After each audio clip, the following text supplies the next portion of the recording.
Bismillahirrahmanirrahim. Assalamualaikum warahmatullahi wabarakatuh.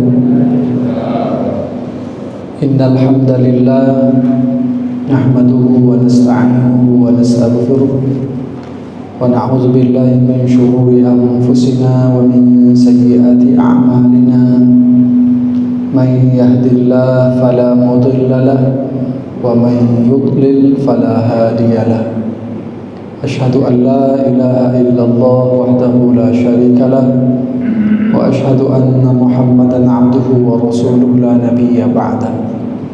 Allahumma fashalli wa sallim wa barik ala hadzal nabiyil karim wa ala alihi wa sahbihi ajma'in, amma ba'd. Hadirin Bapak Ibu jamaah zuhur Masjid Al-Musabbihin, Masjid Muhajirin, mohon maaf salah, Al-Muhajirin yang saya hormati, yang saya muliakan.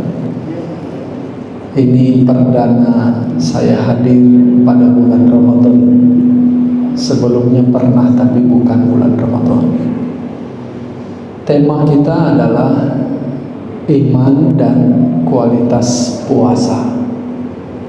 Bapak Ibu yang saya hormati, yang saya muliakan, kita tahu bahwa Al-Quran meminta, menyuruh, mengajak orang beriman untuk melakukan puasa. Itu artinya bahwa hanya golongan orang beriman yang akan dicatat ibadah puasanya, saumnya. Dasar utama untuk melakukan puasa saum Ramadan itu adalah iman.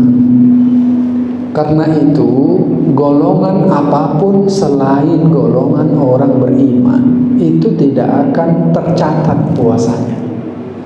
Kalau bahasa kita, tidak akan diterima puasanya. Apakah orang kafir itu kalau dia berpuasa diterima puasanya? Maka jawabannya tidak. Kenapa? Karena mereka tidak dipanggil dengan harfun nida, ya ayyuha. Apakah orang fasik kalau dia puasa diterima puasanya? Jawabannya tidak. Apakah orang munafik kalau dia berpuasa diterima puasanya? Sama juga, jawabannya tidak.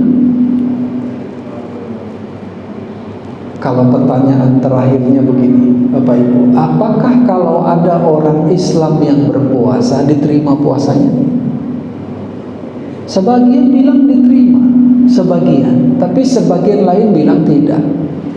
Kalau diterima, apa alasannya? Tak jelas alasannya.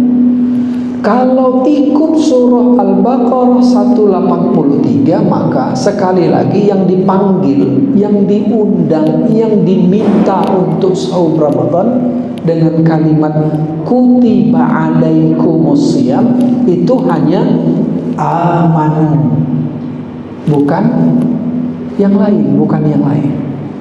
Sekali lagi, diterimakah puasa orang Islam? Tidak, tidak. Yang diterima itu, yang dicatat itu, yang menjadi dasar diterimanya puasa Ramadan adalah iman. Dan hanya orang beriman yang diterima saum Ramadannya. Pertanyaannya, masukkah kita ke dalam golongan orang beriman? Mudah-mudahan masuk, mudah-mudahan masuk. Tapi bagaimana kalau kita tidak masuk dalam golongan orang beriman? Nauzubillah, nauzubillah. Maka puasa kita pun tidak akan diterima. Apa tanda bahwa puasa itu tidak diterima? Tidak bermanfaat puasanya. Kata Nabi, dia cuma dapat lapar dan haus saja. Itu artinya bahwa kalau mau lihat sejauh mana ibadah saum Ramadan itu diterima atau tidak, lihat indikasinya.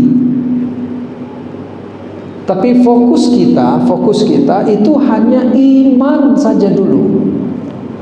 Maka pertanyaannya, sudahkah kita masuk ke dalam kelompok orang beriman? Kalau jawabannya belum, nauzubillah, maka kita harus tingkatkan itu. Kita ambil momen ini untuk mengetahui iman itu apa. Siapa orang beriman itu? Kalau kita perjelas dalam Al-Quran tentang siapa orang beriman, tentu tidak muat, tidak bisa waktunya, karena kita pendek sekali waktunya. Tapi saya ingin kita mengambil satu contoh saja. Siapa orang beriman itu? Buka surah Al-Fatah, surah 48 ayat 4. Bismillahirrahmanirrahim. Huwallazi anzalas sakinata fi qulubil mu'minin. Dialah Allah, Allah lah yang anzala, menurunkan sakinah fi qulubil mu'minin, ke dalam kolbu orang beriman. Itu artinya apa? Artinya tidak ada iman yang diturunkan oleh Allah, tidak ada sakinah yang diturunkan oleh Allah kecuali kepada kalbu orang beriman.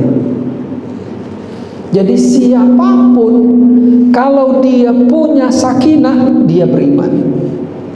Tapi kalau ada orang ngaku beriman sementara sakinah itu tidak ada dalam dirinya, dalam kalbunya, maka menurut ayat 4 surah 48 ini dia bukan orang beriman. Lalu pertanyaannya begini, sakinah itu apa? Bukalah dalam tafsir. Paling tidak bukalah kamus-kamus bahasa Arab tentang ini. Kita akan menemukan paling tidak ada 4 makna sakinah. Yang pertama, sakinah itu artinya ketenangan. Yang kedua, ketentraman. Yang ketiga, kedamaian. Yang keempat, keheningan. Tapi kalau dalam tafsir nanti ada makna lain dari sakinah. Apa itu? Al-waqar. Al-waqar itu maknanya tegar, ketegaran. Coba kita ambil yang pertama dan yang kedua. Makna sakinah yang pertama itu ketenangan. Makna sakinah yang kedua itu ketentraman. Sama atau beda? Beda. Di mana bedanya? Ketenangan itu lebih menunjuk kepada sesuatu yang fisik. Apanya yang tenang? Mulutnya tenang. Nggak terlalu, orang Medan bilang banyak cakep itu apa? Bacrit apa? Saya nggak tahu persis kalimatnya apa. Ah, banyak omong aja pun kau, kata orang misalnya. Itu berarti orang ini nggak tenang. Ah, cerita aja pun kau, kata orang. Itu berarti ada yang tidak tenang dari fisiknya. Kasar kali kau sama anak, main tangan pun sama anak, itu berarti nggak tenang tangannya. Tenang itu ditunjukkan oleh anggota tubuh, al-a'dha al-badan. Jadi anggota tubuh kita ini menunjukkan ketenangan. Tapi ketenangan dalam bentuk batin itu ditunjukkan dari kata ketentraman. Apa kaitan antara tenang secara fisik dengan tenang secara batin? Kalau dalam psikologi Islam, psikologi Islam ini sebetulnya makna lain dari tasawuf. Kebetulan saya mengajar mata kuliah tasawuf itu sejak tahun 2002 di Fakultas Syariah. Dan saya senang karena salah satu yang saya ajar itu mengajar tasawuf di sini. Adinda saya, Dr. Syukri Albani, sempat menjadi mahasiswa saya dulu mata kuliah tasawuf. Saya mau mengatakan begini, dalam tasawuf, ketenangan luar itu ditentukan oleh ketenangan dalam. Batin itu menentukan ketenangan seseorang secara fisik. Kalau batinnya gerasak gerusuk, kalau batinnya tidak tenang, maka tidak mungkin fisiknya menunjukkan ketenangan. Orang yang emosional itu menunjukkan bahwa batinnya tidak tenang. Karena itu makna sakinah itu dalam tafsir artinya adalah mutmainnah. Dalam bahasa lain yang mirip akar katanya itu namanya tumanina. Bapak Ibu pernah dengar tidak hadis yang cukup panjang rawahul Bukhari Muslim? Ini hadis yang tertinggi. An Abi Hurairah, yang diriwayatkan dari Abu Hurairah. Hadis ini cerita tentang tumakninah dalam sholat. Saya katakan tadi ada hubungan antara yang di dalam dengan yang di luar.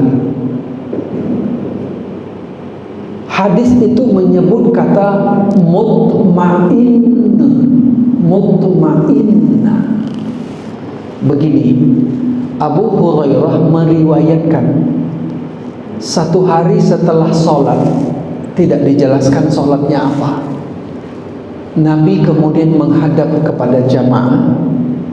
Tiba-tiba dari pintu masjid masuk seorang laki-laki. Dia sholat 2 rakaat. Begitu dia sholat, selesai 2 rakaat, dia berdiri, dia datangi Rasul Sallallahu Alaihi Wasallam.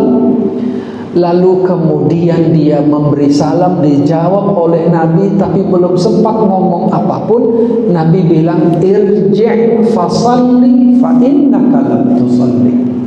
Kembali ke tempatmu, sholat, karena engkau belum sholat. Kalau bahasa kita, ulangi sholatmu. Kira-kira begitu kalimatnya. Fasalli, lakukan sholat. Bapak Ibu, kalau ditanya kita yang hadir, anggaplah mudah-mudahan sih bisa kita pandang secara batin. Tapi kalau nggak bisa, anggaplah kita hadir dalam peristiwa itu. Itu orang sholat apa enggak? Sholat. Sholat menurut pandangan mata kita. Menurut Nabi dia sholat apa enggak? Enggak. Yang betul itu pandangan siapa? Pandangan kita apa pandangan Nabi? Pandangan Nabi. Saya ingin katakan ternyata ada 2 pandangan di situ. Orang ini lalu mundur, sholat lagi 2 rakaat, selesai sholat dia berdiri lagi, fasallama, dia beri salam kepada Nabi, dijawab sama Nabi, tapi Nabi kemudian mengatakan irji' fasalli fa innaka lam tusalli. Kembali ke tempat, lakukan sholat lagi karena engkau belum sholat. Dan orang ini sholat lagi untuk yang ketiga kali. Bayangkan betapa menurut Nabi orang ini belum sholat, padahal semua orang di masjid itu menyaksikan dia sholat. Lalu dia datang sama Nabi, nyerah dia. Wallah, demi Allah, walladzi ba'atsaka ya Rasulullah, demi Allah yang mengutusmu ya Rasulullah, aku tidak bisa lebih baik dari apa yang sudah aku lakukan. Fa'allimni, ajari aku. Ketika dia menyerah, ajari aku ya Rasulullah. Lalu Rasul mengatakan, kalau engkau berdiri dalam sholat fakabbir, maka bertakbirlah. Bacalah ayat surah yang mudah bagimu. Rukuklah dengan tumakninah. I'tidallah sehingga engkau berdiri tegak qaiman. Sujudlah dengan tumakninah. Duduklah antara dua sujud dengan tumakninah. Lakukan itu dalam setiap sholatmu. Bapak Ibu yang saya hormati, kira-kira menurut logika sederhana kita, apa yang menyebabkan Rasul menyuruh dia berulang-ulang mengatakan, ulangi, sholat lagi, karena engkau belum sholat? Apa yang menyebabkan itu? Kita sampai pada satu kesimpulan bahwa dia, orang itu, Khalid bin Rafi' itu tidak melakukan satu hal yang penting dalam sholat. Jumhur mengatakan ini masuk dalam rukun. Sebagian ulama mengatakan tidak rukun. Imam Al-Ghazali justru mengatakan ini kalau tidak dilakukan maka orang tidak diterima sholat. Apa itu? Tumakninah. Apa tumakninah? Tenang. Tenang. Tenang dalam sholat itu ada tiga. Tumakninah bil qaul, tumakninah bil fi'li, tumakninah bil qalbi. Orang kalau dia sholat, maka itu akan terlihat dari gerakannya. Bil fi'li, tumakninah bil fi'li itu adalah gerakan sholat yang tenang. Sholat yang tenang itu lawannya itu buru-buru kalau bahasa kita, tergesa-gesa. Saya kasih contoh sederhana Bapak Ibu. Kalau kita takbir, yang disebut buru-buru itu yang mana? Saya kasih dua contoh. Allahu Akbar. Atau yang kedua, Allahu Akbar. Yang mana yang tenang itu? Yang kedua yang tenang. Tumakninah itu ketika kita melakukan takbir, melakukan gerakan dalam sholat bil fi'li itu, dalam seluruh gerakan itu tenang saja. Allahu Akbar.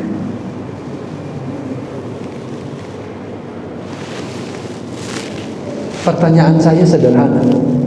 Kalau kita sholat, kita takbirnya model yang mana? Yang terakhir ini apa yang pertama tadi? Kalau masih yang pertama berarti sholat kita masih belum tenang. Kalau belum tenang, andaikan, saya berandai-andai, andaikan kita sholat di depan Nabi Sallallahu Alaihi Wasallam, berapa kali lah Nabi bilang ulangi, ulangi, ulangi? Berapa kali Nabi akan bilang begitu? Aduh, tak tahu kita. Apalagi tumakninah bil qauli. Ini yang mungkin sering diabaikan. Apalagi kalau tidak terdengar suaranya. Imam kalau terdengar suaranya baca Fatihah, nggak ada imam yang cepat-cepat bacanya, nggak ada.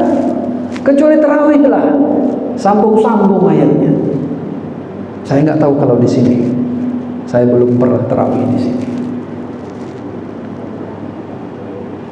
Apa yang terjadi kalau imam menyambung-nyambung bacaan Fatihah? Bismillahirrahmanirrahim. Alhamdulillahi rabbil alamin arrahmanir rahim maliki yaumiddin. Boleh? Kalau dalam fikih boleh. Boleh, siapa bilang tidak boleh? Itu yang salat tadi itu Khalid bin Rafi' seperti itu secara fikih sudah sah belum? Sudah. Tapi dalam kacamata Nabi itu orang belum sholat. Kenapa? Tidak tenang sholatnya.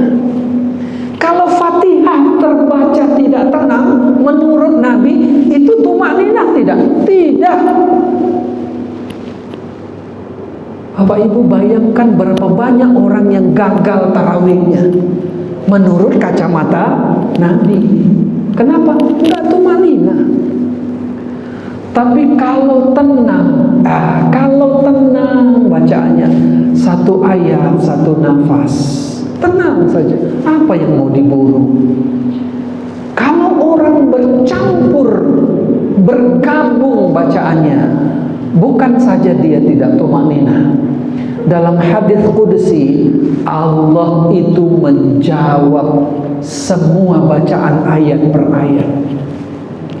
Kalau dia baca bergabung-gabung, ini orang berarti kurang adab kepada Allah. Itu kalau terdengar.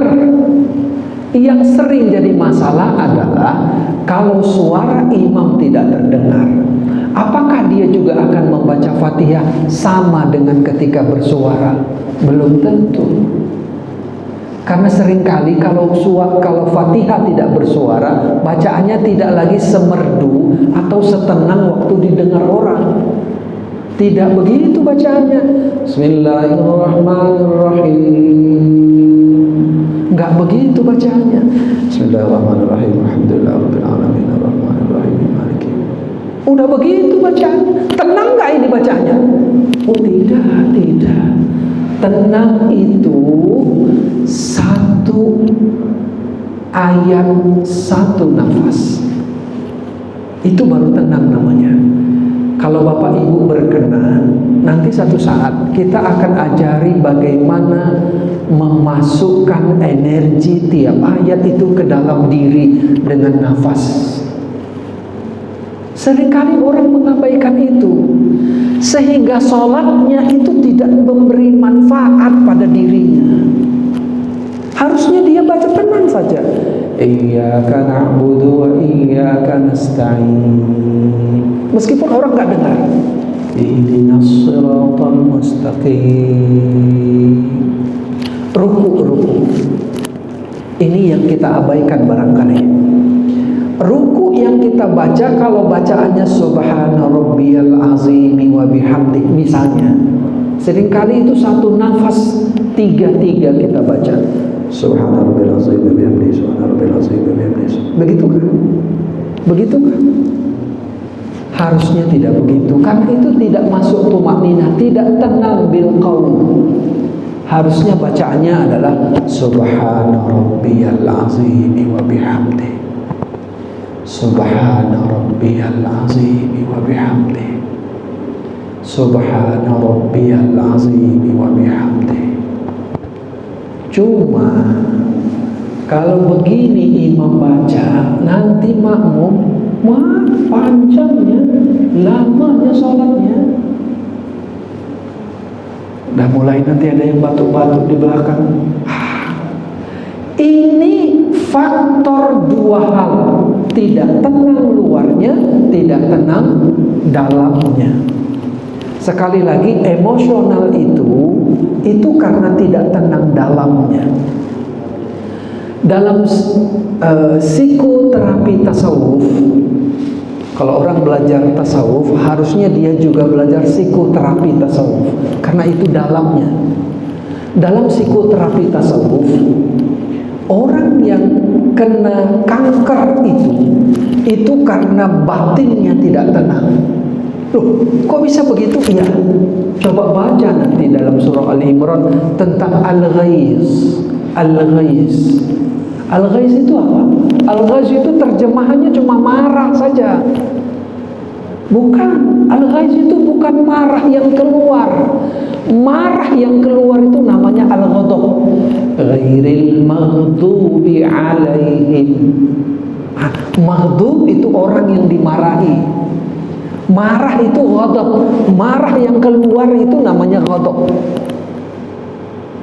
Tapi marah yang tidak keluar, yang terpendam di dalam batin, bentuknya apa itu?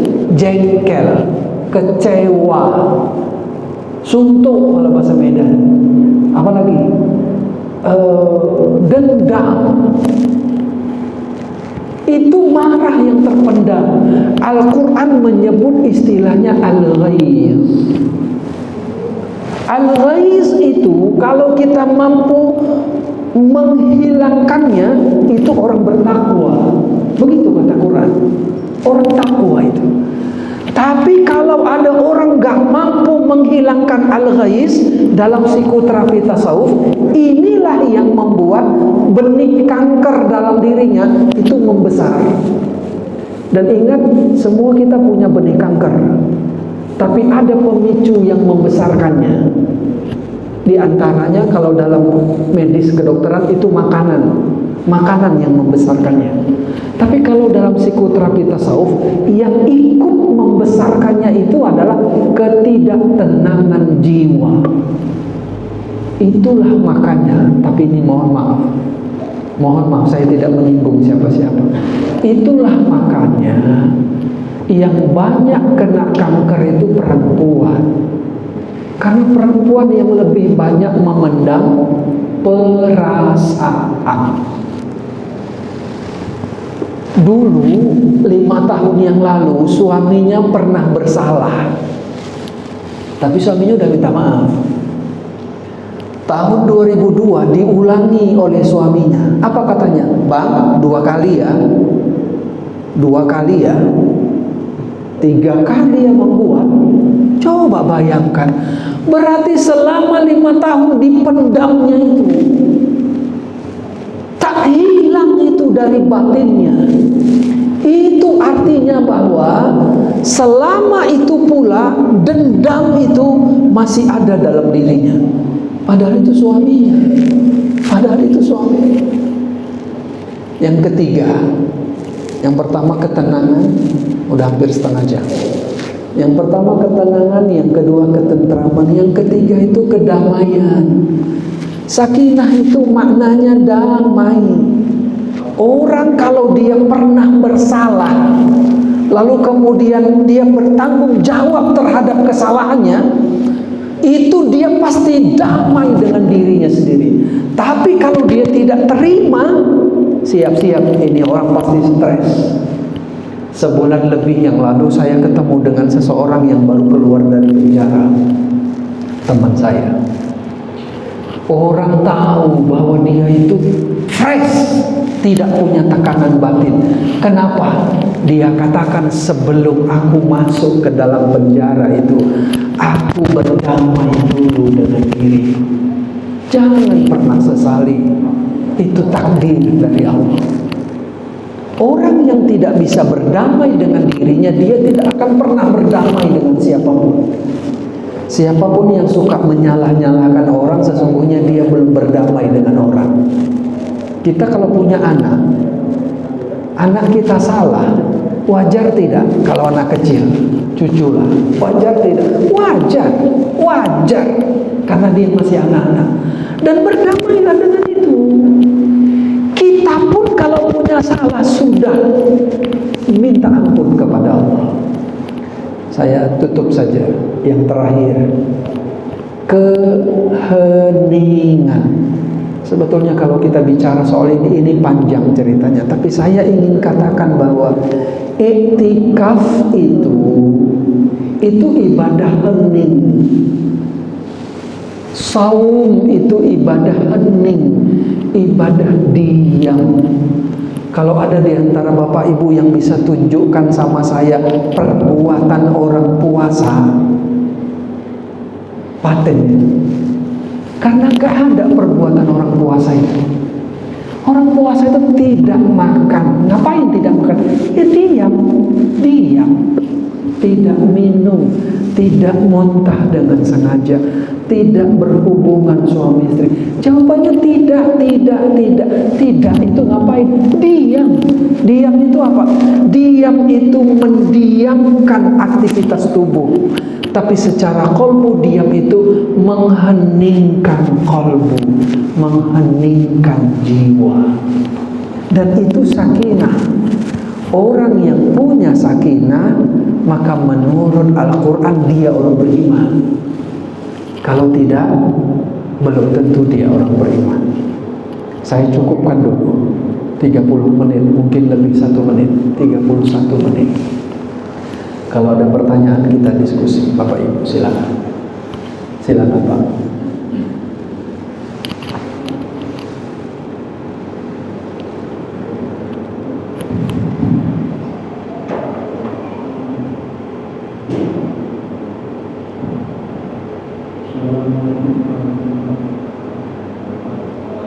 Assalamualaikum.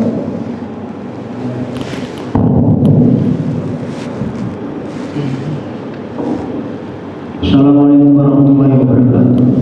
Assalamualaikum. Pertanyaannya, apakah Rasulullah, para sahabat, tabi'in, tabi'ut tabi'in pernah mengajarkan ilmu tasawuf? Terima kasih. Baik, terima kasih Bapak Ibu. Pertanyaannya menarik ini. Apakah para sahabat, apakah Rasulullah sendiri pernah mengajarkan tasawuf? Rasulullah tidak pernah mengajarkan ilmu tasawuf. Rasulullah tidak pernah mengajarkan ilmu fikih. Rasulullah tidak pernah mengajarkan ilmu tauhid. Enggak pernah. Enggak pernah. Rasulullah itu hanya mengajarkan Quran saja. Istilah ilmu baru ada tuh belakangan. Al-Quran itu isinya ilmu tauhid. Al-Quran itu elaborasinya nanti menghasilkan ilmu fikih. Al-Quran itu nanti elaborasinya menghasilkan ilmu tasawuf. Tapi secara keilmuan belum ada pada masa Rasul, belum ada pada masa sahabat, belum ada pada masa tabi'in, kecuali hanya isi namanya yang belum ada. Begini. Dalam tasawuf itu Pak, ada yang disebut dengan maqamat wal ahwal. Maqam itu artinya tangga-tangga, jenjang-jenjang untuk mendekatkan diri, taqarrub kepada Allah.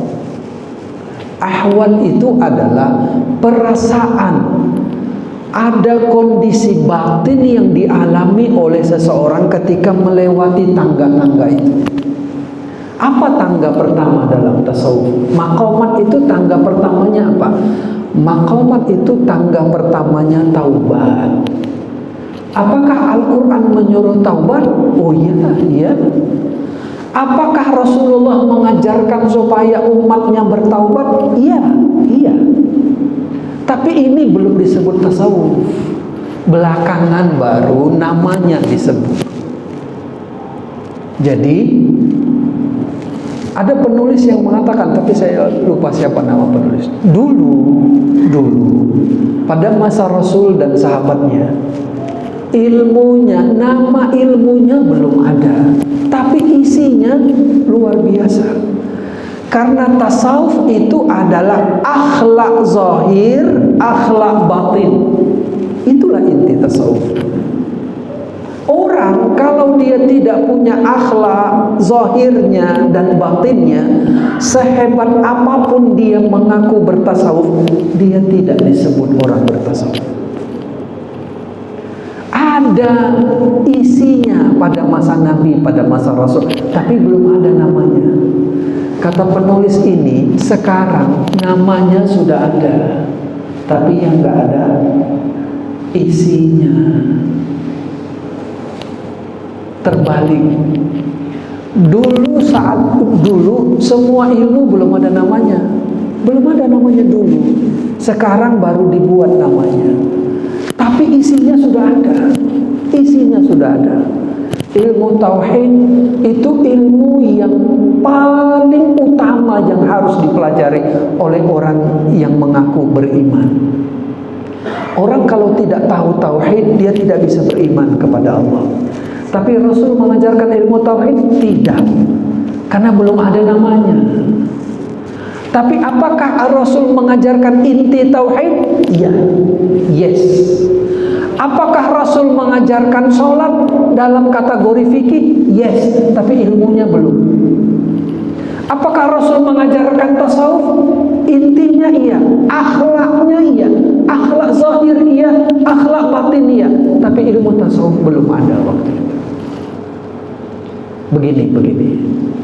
Seringkali petani itu tidak tahu bagaimana mengajarkan ilmu bertani sama orang, karena dia bukan orang kuliahan. Tapi tanaman padinya paling paten. Kenapa?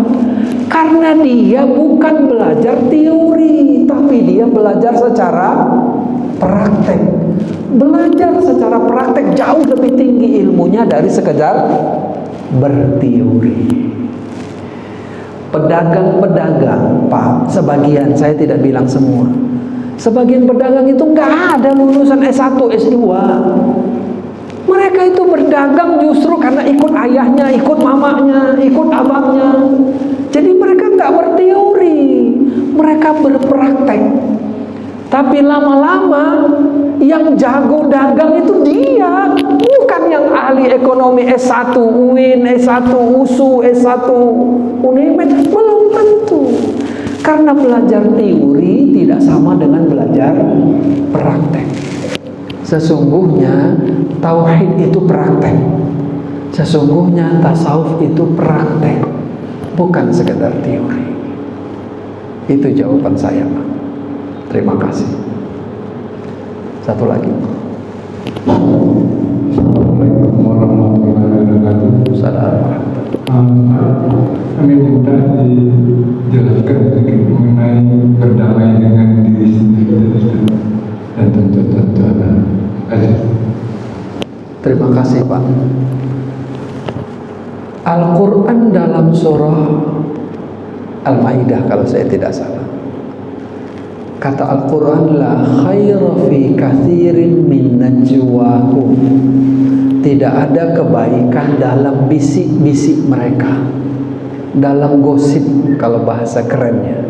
Dalam bisik-bisik mereka itu nggak ada la khaira, tidak ada kebaikan fi kathirin, dalam kebanyakan bisik-bisik mereka, kecuali illa man amara bisadaqatin, kecuali orang yang menyuruh untuk bersedekah, au ma'rufin, atau orang yang menyuruh berbuat baik, au islahin bainan nas, atau orang yang mampu mendamaikan manusia, orang lain. Begini, damai itu artinya ada sesuatu yang mengawalinya yang tidak baik, kekisruhan, pertengkaran, mungkin perkelahian. Damai itu apa? Damai itu adalah upaya untuk menetralisir segala kekisruhan, pertengkaran, atau bahkan perkelahian. Jadi apa damai itu? Damai itu membuat suasana menjadi lebih tenang daripada sebelumnya. Dan itu dimulai dari bagaimana seseorang menenangkan batinnya. Begini, damai untuk orang lain itu enak kita membahasnya. Kalau orang sudah bertengkar, kita damaikan, kemudian dia berpeluk-pelukan. Kemarin saya diberi oleh Allah kesempatan untuk mendamaikan suami istri. Ujungnya apa ujungnya? Ujungnya kalau mereka sudah minta maaf, berpelukan, selesai nggak? Selesai. Mereka sudah damai, sudah hilang segala hal yang jelek dalam jiwanya. Damai dengan diri sendiri itu yang tidak mudah, Pak. Damai dengan diri sendiri itu artinya kita mampu memaafkan sikap perilaku kita yang sudah terlanjur salah, yang sudah terlanjur tidak benar. Itu mudah? Itu tidak mudah. Tidak mudah itu. Karena itu orang yang bunuh diri itu menunjukkan bahwa dia tidak pernah berdamai dengan dirinya sendiri. Orang yang stres itu berarti dia tidak pernah damai dengan dirinya sendiri. Orang yang berdamai dengan dirinya itu adalah orang yang kembali kepada Allah dengan perasaan yang tenang. Kenapa? Dia akui kesalahannya di hadapan Allah. Ya Allah, aku salah. Orang stres bisa begitu? Nggak bisa. Orang stres itu pikirannya, dia nggak mampu mendiamkan pikirannya. Itu dia belum bisa berdamai dengan dirinya sendiri. Saya juga ingin katakan sebetulnya, orang yang emosional itu dia belum bisa berdamai dengan orang lain. Ada nggak sesungguhnya orang yang betul-betul bersalah sengaja? Ada nggak? Ada, tapi itu sedikit. Ada tapi sedikit. Kebanyakan orang bersalah itu dia nggak sengaja melakukannya. Ada orang yang bersalah itu bukan kesengajaan, tapi karena ketidakmampuan dirinya menundukkan hawa nafsunya. Dan ini banyak kita. Tapi kalau sudah terlanjur, taubat itu adalah jalannya. Berdamai dengan diri berarti memaafkan diri karena sudah melakukan kesalahan. Lalu kembalilah ke awal. Kembali ke awal itu artinya kembali ke fitrah kita. Fitrah kita adalah fitrah kesucian. Kita tidak lagi berada di jalan yang buruk. Jadi berdamai dengan diri sendiri, hasilnya apa? Hasilnya membuat jiwa kita menjadi tenang. Soleh atau islah atau as-sol itu artinya damai sebetulnya. Jadi amal soleh itu apa? Itu amal yang mendamaikan diri kita. Amal yang mendamaikan orang lain itu amal soleh. Apakah kita sudah melakukannya? Mudah-mudahan sudah. Itu Kak, Pak, kira-kira jawabannya. Baik. Cukup? Satu lagi. Assalamualaikum warahmatullahi wabarakatuh. Terima kasih Ustaz. Sebenarnya ini yang saya tanyakan sudah ada beberapa jawaban dari Ustaz. Namun saya rasanya belum sepenuhnya mendapatkan intinya. Yaitu tadi dalam debat kita itu mencari ketenangan lahir batin. Untuk mendapatkan ketenangan lahir batin, dan amal usaha kita yang sebaik-baiknya supaya dapat ketenangan lahir batin itu dalam sholat, dalam puasa dan sebagainya. Terima kasih. Apa cara kita untuk mendapatkan ketenangan batin? Begitu ya Pak? Begini, saya harus jelaskan dulu sedikit saja bahwa manusia itu terdiri dari 3 unsur besar. Semua orang kalau belajar tasawuf dia harus tahu ini. Ini materi namanya ma'rifatun nafs, mengenal diri. Yang pertama itu jasad, yang kedua jiwa, yang ketiga roh. Itu bertingkat. Jasad yang paling rendah, jiwa yang di tengah-tengah, roh yang paling tinggi. Jadi kita bukan jasmani dan rohani, bukan. Itu pelajaran umum itu kalau itu. Kalau tasawuf tidak, kita tuh tiga yang selalu mengajak badan berbuat jahat. Itu jiwa yang di tengah-tengah ini. Yang di tengah-tengah inilah yang mendominasi kalau ruhnya tidak kuat. Jadi orang itu akan berbuat jahat, akan sembrono, akan tidak tenang kalau yang mendominasi badannya itu jiwa. Jiwa ini kata Quran, innan nafsa la'ammaratun bisu. Jiwa itu mengajak kepada keburukan. Setiap keburukan pasti membawa kegalauan, kekacauan, kesedihan, ketakutan. Karena itu negatif. negatif, itu negatif. Jadi kalau perilaku badan kita negatif, maka yang mendominasi pasti jiwa. Lalu bagaimana caranya supaya jiwa ini nggak mendominasi? Supaya badan kita tenang, jiwa kita tenang. Naiklah pada tingkat yang ketiga. Apa itu? Roh. Satu-satunya yang bisa menenangkan jiwa itu roh. Tapi nggak boleh bicara roh. Yas'alunaka 'anir ruh, qul ruha min amri rabbi. Untuk materi ini kapan-kapan kita lanjutkan. Tapi saya mau bilang begini. Menurut Imam Al-Ghazali, istilah roh itu disebut juga dengan qalbu. Jadi, kalau pertanyaannya siapa yang bisa mengendalikan badan? Yang bisa mengendalikan badan itu jiwa. Siapa yang bisa mengendalikan jiwa? Yang mengendalikan jiwa itu roh atau qalbu. Lalu bagaimana caranya supaya jiwa tenang? Satu-satunya cara supaya jiwa tenang itu adalah ruh ini, qalbu ini terhubung kepada Allah. Itu satu-satunya. Ini lampu hanya akan menghasilkan cahaya ketika dia terhubung ke sumber cahaya. Walaupun ada bohlam itu kalau bahasa kita bola lampunya. Walaupun ada jalur dalam itu apa namanya? Kabel-kabelnya, kabel itu jiwa. Kabel karena nggak kelihatan. Walaupun ada kabel-kabelnya, kalau dia tidak terhubung ke sumber, selamanya dia tidak akan pernah memberikan pencerahan. Selamanya dia gelap. Ketidaktenangan itu disebut gelap dalam tasawuf. Kejahatan itu dalam tasawuf disebut gelap. Kapan dia terang? Kapan dia bercahaya? Kalau dia tersambung kepada Allah. Bagaimana cara tersambung kepada Allah?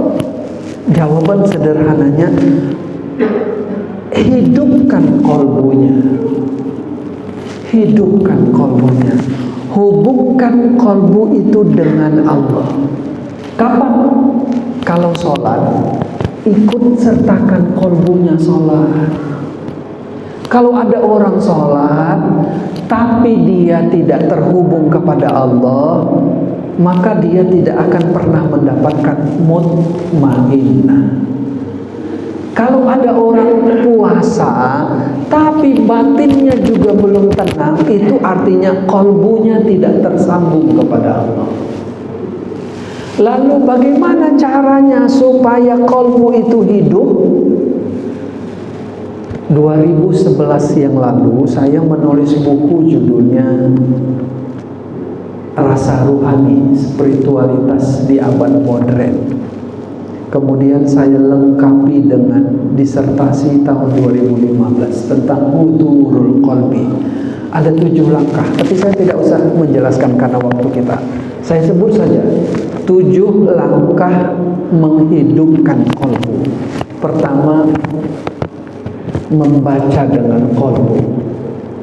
Yang kedua, memandang dengan qalbu. Yang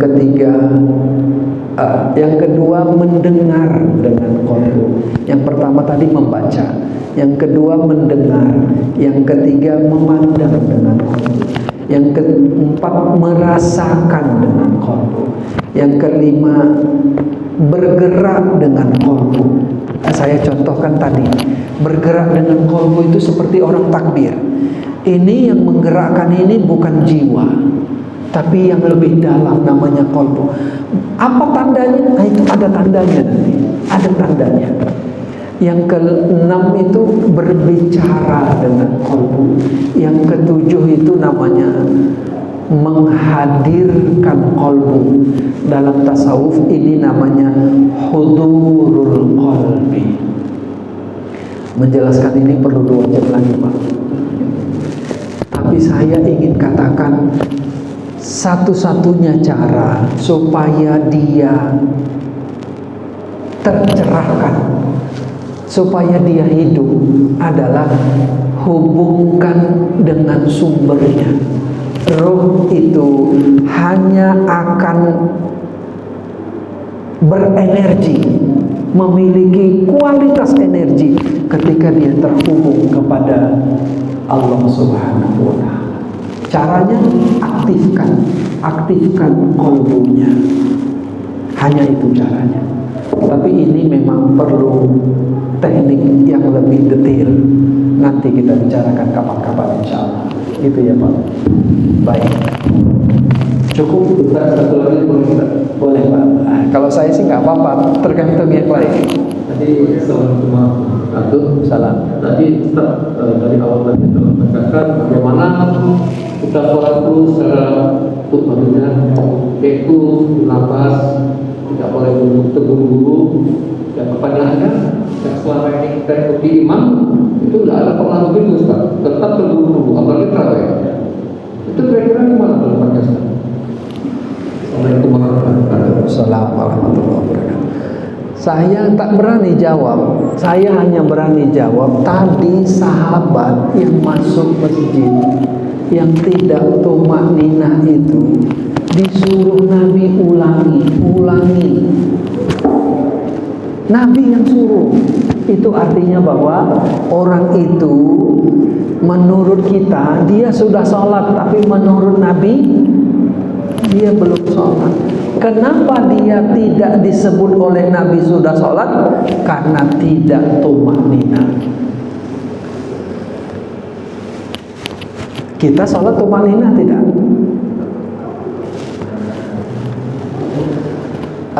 Malam 17 Ramadan saya diminta untuk menjadi imam tarawih.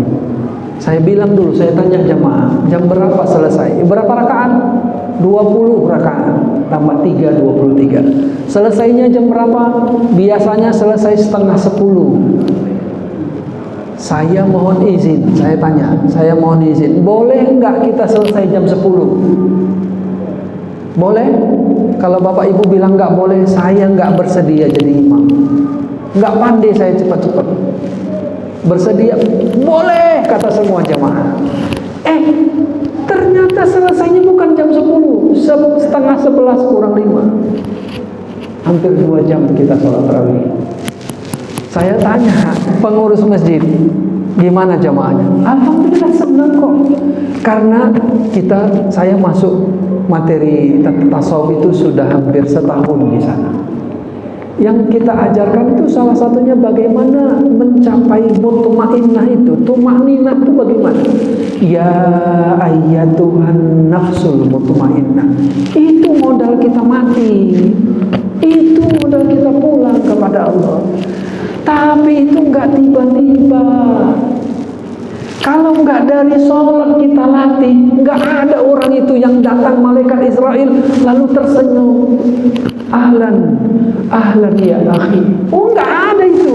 Selamat datang wahai Israel. Enggak akan berani dia bilang begitu kalau batinnya tidak tenang. Bagaimana melatihnya? Latihlah dalam sholat. Walaupun kata pengurus masjid sudah ada yang hampir tersungkur jatuh ke depan, bukan karena lamanya sebetulnya, karena bacaannya standar, bukan 20 juz itu 20 rakaat itu 1 juz, enggak. Saya cuma bawa surah Yasin saja. Surah Yasin itu dibaca mulai Isya sampai witir, habis satu surah. 83 ayat cuma. Jadi dibagi-bagi cuma 3 ayat, 4 ayat, 3 ayat, 4 ayat, paling tinggi 5 ayat. Enggak panjang, enggak. Tapi manfaatnya, Pak, batin kita itu jauh lebih tenang daripada sebelumnya. Kita ini, saya sudah 50, menjelang 51. Kalau tidak tenang, rasanya rugi kita. Mungkin ada bapak ibu yang di atas saya. Nggak ada modal kita pulang kepada Allah itu kecuali mutmainnah. Dan kalau kita sampai pada mutmainnah, Oh, nikmatnya ya Allah. Allah sendiri yang bilang, pulanglah kepada Tuhanmu. Irji'i ila rabbik radiyatan mardiyah. Wis, itu modal kita pulang. Jadi kalau ditanya bagaimana sholat selama ini, Bapak tahu lah jawabannya. Gak berani saya bilang. Gak berani saya bilang. Tapi itu belum terlambat untuk diperbaiki. Belum. Karena itu saya mengatakan kalau mau memperbaiki sholat, ada dua hal yang harus diperbaiki. Pertama, luarnya, gerakannya. Setiap gerakan sholat semuanya itu bermanfaat. Yang kedua, dalamnya itulah tumakninahnya, qalbunya. Yang ketiga dari tumakninah itu tumakninah bil qaul, tumakninah bil fi'li, tumakninah bil qalbi. Ini yang mau kita capai sebetulnya. Gitu ya Pak, saya nggak berani jawab. Tapi pahamlah, saya kira pahamlah. Bisakah kita perbaiki itu? Bisa. Siapa bilang tidak bisa? Mudah-mudahan Allah bimbing kita. Karena kalau sholat itu sudah bermanfaat bagi kita, nanti di hari kiamat yang pertama dihisab itu sholat yang pertama kali dihisab. Begitu amburadul sholatnya, aduh, semuanya itu nanti tak dihitung lagi. Sayang sekali. Tapi kalau bagus sholat kita, insya Allah kurang di sini, itu dimaafkan, insya Allah begitu. Iya kan? Kita pun begitunya. Kalau orang dari hal-hal pentingnya itu bagus, udahlah kurang sedikit dimaafkan. Mudah-mudahan kita sampai ke sana. Baik Bapak Ibu, hampir 1 jam kita, kurang 2 menit 3 menit. Kita tutup dengan doa. Saya ajak Bapak Ibu untuk melakukan langkah pertama dalam menghidupkan kolbu. Apa itu? Membaca dengan kolbu. Tapi ini baru langkah pertama. Saya mohon ikuti bacaan saya tanpa suara. Kita baca Fatihah saja, tidak yang lain. Mulutnya ditutup, lidahnya tidak bergerak. Setelah itu nanti kita berdoa. Tapi waktu baca amin dalam doa itu pun tidak usah pakai suara, cukup di sini saja. Coba kita latih ya, tanpa suara. Al-Fatihah. A'udzu billahi minasy syaithanir rajim. Bismillahirrahmanirrahim. Alhamdulillahi Rabbil Alamin. Ar-Rahmanir Rahim. Maliki Yawmiddin. Iyyaka na'budu wa iyyaka nasta'in. Ihdinas siratal mustaqim. Siratal ladzina an'amta 'alaihim ghairil maghdubi 'alaihim waladdallin.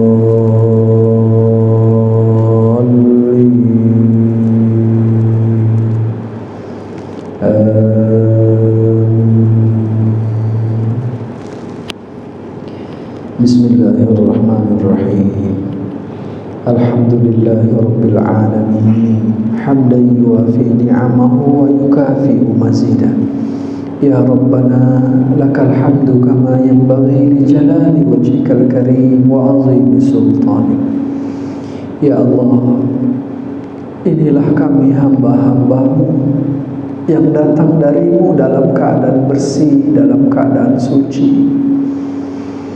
Kami belum tahu apakah kami pulang kepadamu dalam keadaan bersih, dalam keadaan suci. Allah, ampuni sebanyak apapun dosa-dosa kami, kesalahan-kesalahan kami. Jemput kami pulang setelah Engkau tenangkan jiwa kami, setelah Engkau berikan, anugerahkan kepada kami nafsul mutmainnah. Ya Allah, jadikan Ramadan ini menjadi jalan bagi kami untuk mendapatkan ridha-Mu, kasih sayang. Jadikan Ramadan ini menjadi jalan bagi kami untuk mendapatkan ampunan-Mu. Jadikan Ramadan ini menjadi Ramadan terbaik dalam hidup kami, sehingga kami bersahabat dengan Ramadan, sehingga kami akan pulang kepadamu dalam keadaan bahagia. Anugerahkan kepada kami malam Lailatul Qadar. Lailatul Qadri khairum min alfi syahr. Allahumma innaka afuwun karim tuhibbul afwa fa'fu anna ya karim. Fa'fu anna ya karim. Fa'fu anna ya karim. Rabbana atina fid dunya hasanah wa fil akhirati hasanatan wa qina azabannar. Wa sallallahu wa sallama alaihi walhamdulillahi rabbil alamin. Taqabbalallahu minkum. Mohon maaf pada Bapak dan Ibu. Billahi taufiq wal hidayah. Ila liqa ma'assalam. Assalamualaikum warahmatullahi wabarakatuh.